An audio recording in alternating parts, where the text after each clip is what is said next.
Sinners. Today you are here with Richie Taylor and Clark. What are we talking about today?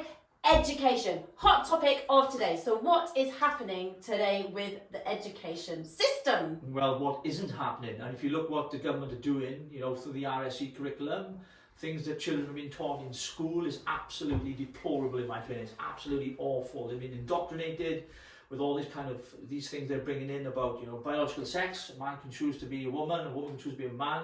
They're teaching them at the age of 9 years of age, 10 years of age, stuff they shouldn't hear. Children should be innocent. They shouldn't be exposed to all this kind of depravity. And we've seen videos, haven't we, of drag queens being dragged in to read books and teach children how to twerk. Children that high. Now I'm a dad of 5, I know, I'd be disgusted. I'd pull my kids out of school for that. I literally would. I don't care what the consequences were. That is not acceptable. It's just not acceptable, Clark. No, I think the parents are best placed to decide what they should be teaching when it comes to sexuality, sexual reproduction. It's on the parents. They are the best people to judge. Of course, you need to give a little bit of balance. You'll always get awkward questions. I've got children myself, and you will always get questions. But it's about the appropriateness and understanding where your child is at as to how much, one, you think they're ready to learn, but two, whether they are able to take in what you're saying. And I think, the children, they've got a long time being old. Let them be children. Let them be children. Don't let them get confused with all that stuff just yet. Yeah, I remember when we were in school, sex education was very different from what it is now. They just put a video up, a VHS video, or a Betamax if you didn't have VHS video, and they just it kind of showed you what to do but what not to do. And your dad told you about the bees and the birds in it. It wasn't that the old-fashioned way of doing it? Birds and the bees. So the birds and the bees, all of this. Right. Welsh. It could be the other way around now. You can identify as a bee, so it doesn't really matter. You did go in the Welsh curriculum, but it is in the Welsh curriculum, obviously separate to England. We know Welsh government, but the Welsh government even worse. They've gone a step further than they. So this kind of self-identification is in the curriculum. Gender reassignment, whatever it's called, they can reassign themselves as different genders and things like that, identify as whatever they want to be. I mean, this is really confusing children, and we have a duty as adults to protect our children at all costs, and I'll die on that hill because, they're the future. Where is it going to go? Where is it going to end up? We talk about LGBTQ+. Lesbian, gay, bi, fine. We all kind of accepted that over the years. It's become the norm, I suppose. But I think it's the transgender thing where people are, saying I'm not a man, I'm a woman, and they change and they want all these operations to make that happen. Men competing in women's sports, crazy. And the plus as well. I was talking to Clark before we came on air. We mentioned the plus. What's the plus for? There's more to come, Clark. Yeah, the plus is the really scary bit, because I think all of this is just a narrative. It's about bringing in the ability to talk about minor attractive people and normalise it in the way that we've seen the LGBT movement quite rightly protest and get equality for their cause and not to be prejudiced in any way, shape or form. I think when you speak to a lot of the LGBT community, they're concerned as well as to how the T, the Q and now the plus is coming into it. You see, the thing is, when we hand our children over to the school, it's locus parentis. We are handing them over to be looked after. So some of the things that are being done are done without our consent. Some of the things that are being, some of the stories, some of the, the aspects that are being kind of pushed on our children, we don't have consent in that. But the locus parentis is really, really important. Very much so. And again, we are entrusting our children into the school as parents to look after them, to protect them, to ensure that they are being taught appropriately and without bias and without prejudice. They're there to teach. They're not there to enforce their values on the children. And when it's happening at a very, very young age, all it's going to do is lead to very, very confused individuals as they get older, as they start struggling with the way that their bodies are changing. And I say, the bit that is really, really concerning me is this MAP. We saw it before in the early 70s, slightly before I was born, with the paedophile info exchange, which tried to get itself into the human rights thing. There's a number of Labour politicians that are still in place now that were part of that human rights movement and equalities. And the paedophile information exchange got in and were trying to lower the age of consent, and that, I think, they are trying to do again by bringing in this plus. So back in the 70s, we saw about a movement where mainly left-led, and a lot of Labour politicians were involved in, and it was about human rights, equality, and it was infiltrated by the paedophile info exchange, and some very prominent Labour politicians were part of that movement, and the PIE Magpie infiltrated it in order to bring down the age of consent for minor attracted people, as they are known now. Yeah, I remember listening to a TED talk, and there was a woman a few years ago talking about how paedophilia is an illness, so trying to normalise something that is perverse and deplorable, in my opinion, and I think they're slipping it in through the back door with DEI as well, diversity, equality and inclusion. They're trying to use that to try and say, well look, we're all inclusive, no matter what age. We have this age of consent, which you've said has been challenged over the years, and that fight still continues. And I remember in school when my mum used to say, or they used to tell us in school, never jump in a car with a stranger, or never speak to a stranger. But no, schools are bringing strangers in, absolutely, and doing the very thing that they told us not to do. So, and what worries me the most, Jojo, as well, is the fact that they're trying to normalise something that is not normal. Whether you look at it from a spiritual sense, from a Christian way, because we are a Christian nation, our values are Christian. I don't think that it fits in with our ideologies and our way of thinking. We've seen some of that with other cultures and other religions that are in our country. Young girls get married at the age of 12. That's just not right. Like, it's evil, it's wrong. Let's call it what it is. And I think it's going to damage our children in the long run, really badly. So talking about the Christian element, we've just had somebody take over Ofsted, who is a Muslim. How is that going to infiltrate, and how is that going to affect our children? Well, the country's been invaded by Islam at the moment, isn't it? I mean, we've been invaded by a death cult, which I call it. I believe it is. They want, if you're not a believer, you don't deserve to be alive. They want to exterminate all the Jews. Now, some might say there's moderate Muslims, or given, but if it's not extremism, surely. The immigration has gone way out of control, and the culture, and the identity of our country has changed massively. And these are people who are coming over here that don't value our culture, who don't want to become part of our culture, who don't respect our history. I think that's the point that I think is the concern, is that we are a nation that has been built on Christian values going all the way back. Our laws, the fabric of our society, what has influenced us, that has made us the United Kingdom, that has made us a welcoming society that will take in and give sanctuary to people who are in need of help. I mean, we did it with Huguenots. Got through time. Did I tell you that? But the big so the problem is that good nature, that Christian turn the other cheek, the forgiving, the ability, is being abused and taken advantage of. And whether people follow Christ or not, whether they're Christian or not, they are influenced by Christian values in this country. And I think what we're seeing is the influx of Islamic people that are coming in and wanting to impose their way of life upon us and influence our way of life. Now, if you were to go to Saudi Arabia as a Christian, you can pray, but you wouldn't be able to influence and have that influence as they are with us. And I think that's the bit which is the concern for us as a nation. Yeah, and I think as well, it's not a question of being incompassionate. We are compassionate, it's about capacity. We're a small island. You consider the size of the country that we live in.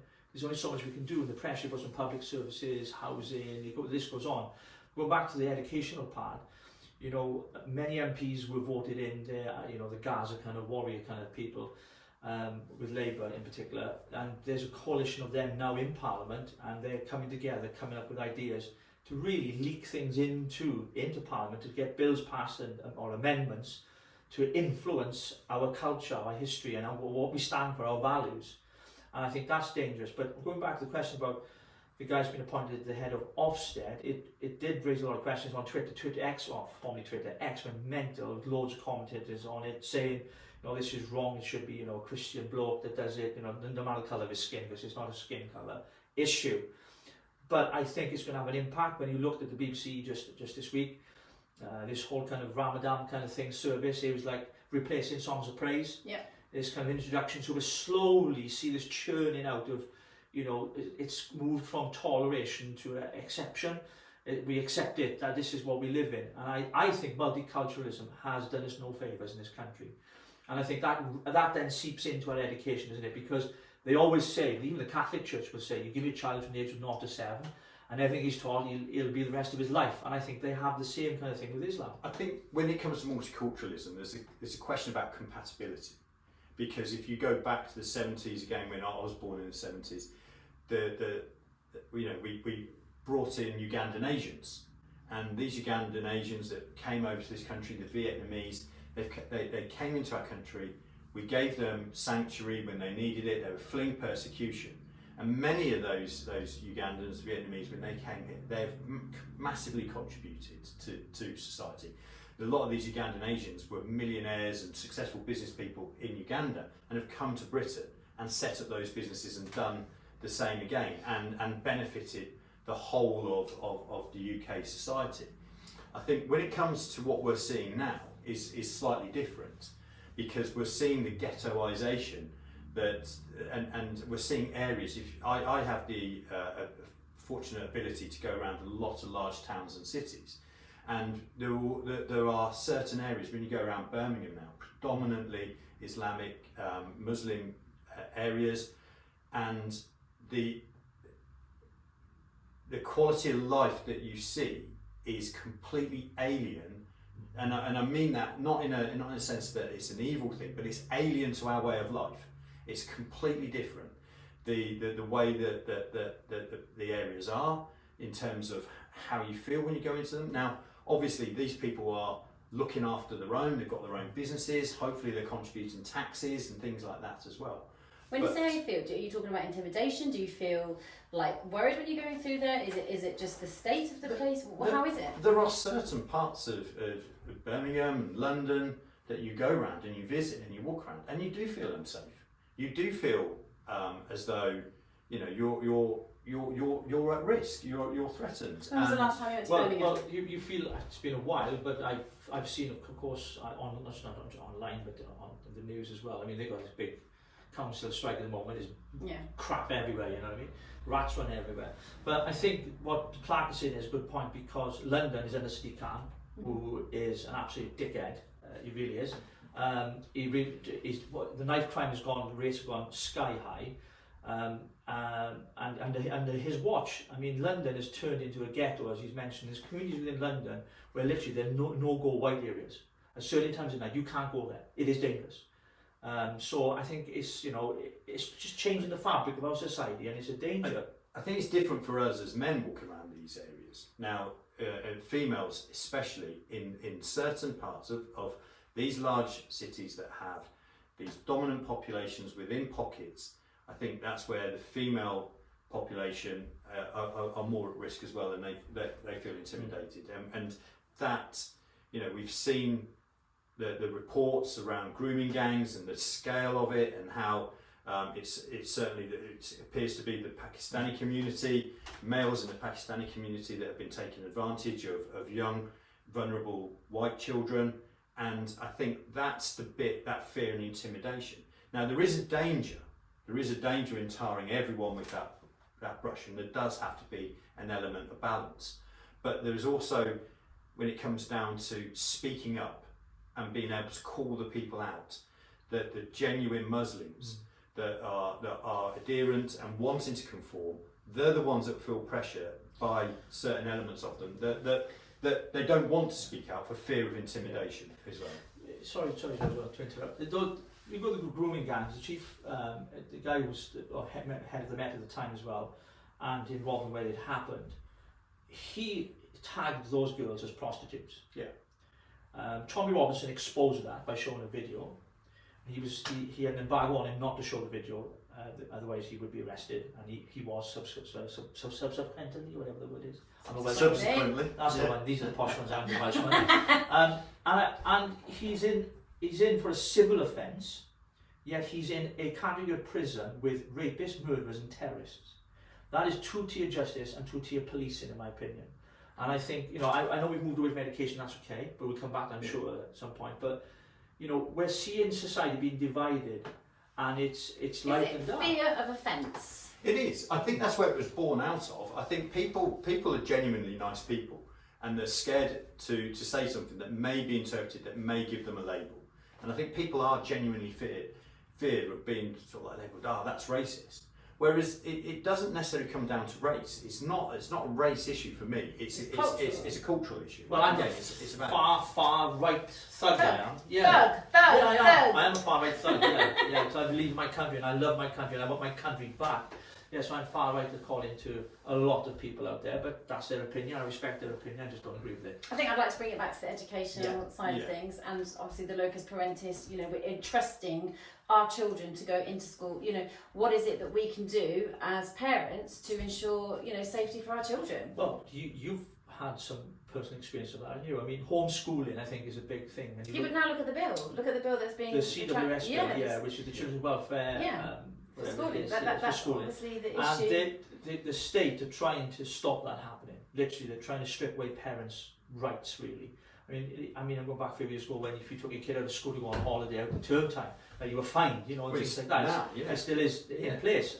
I mean, I just wouldn't pay the fine. I just tell them where to go. I tell them to piss off. But that's just me. It's just where Very Christian of you, Rich. Yeah, well. It suits you to be a Christian. Piss is in the Bible, so it is. I can actually show you the verse as well. Please do. I will later. But literally, I think it's completely wrong. I just think the whole thing is wrong. And you know, parents, you as a woman give birth to your children. Yeah. You carried them, you know, and they're your precious gift from God. And you do everything to protect them as you've done, George. I've known you for many years. So is Clark. And you know, that is the most important thing. You've got to protect the children. Handing them over to the state and allowing the state to influence them to a degree that puts them in danger. I mean, it comes to a point where we say enough is enough. Leave our kids alone. I think the bit comes back to the national curriculum, isn't it, and how the national curriculum is applied. And this is where it'd be interesting to see the new head of Ofsted and how he administers that with secularism and the influence of religion, because we wouldn't be saying this if it was, you know, potentially if it was someone who was a minister in an Anglican church or so forth. It's, you know, it's very easy to turn around and say, this guy, he's a Muslim, we're worried about what he's going to do. His actions will be seen and will be borne out, but we're right to have a concern about it. I think the choice of a parent to be able to turn around and say, do you know what, I don't actually like what you're teaching my child, I don't like the influences that you're putting upon them, the way that you're teaching sexual education at an age which I don't think they're ready for yet. I think that's the bit where that if a parent judges that they wish to be able to take that child out of school to school them at home, to give them a better education than what they feel they're going to get, is important, because it was not so long ago when they changed the rules so as parents had the choice as to which school to send the child to, that you actually had a choice. You didn't have to go to the school that you were in the catchment area for. And it was all about making schools competitive to improve standards in the schools. So if you want to improve the standard of your child's education, then you should have the choice, if you have the ability and the means, to educate them at home. But then we have this counterbalance, okay? So we have the government who are kind of dealing with so many different things in regards to children being murdered, and then the school's not safeguarding the children. That's a huge issue. So we have to look at the counterbalance of this, because otherwise, you know, like, how do the government roll? Because otherwise, are they safeguarding or they're not safeguarding? Well, the perfect example is recently we had a parent concerned about what was happening in the school on a WhatsApp group. Went to the school to say we're unhappy about something. 6 police officers turned up to the door. I mean, it's for a hate crime. It's not a criminal offence. I mean, it's just absolutely mental. And I think, you know, the homeschooling, parents should have the right to do that. There should be checks and balances, of course, welfare checks when they come in and make sure everything's all right, because, of course, abuse can take place as well in secrecy when those issues aren't dealt with. So there could be domestic violence in the home. Yeah. So I get that. But as a dad, as a parent, my kids are older now, thank God. But if they were in school and there's certain lessons being taught, I would take them out of the school, and I don't care what the consequences were. If it meant me getting fined, I wouldn't pay the fine. I'd go to jail. I'd go to jail.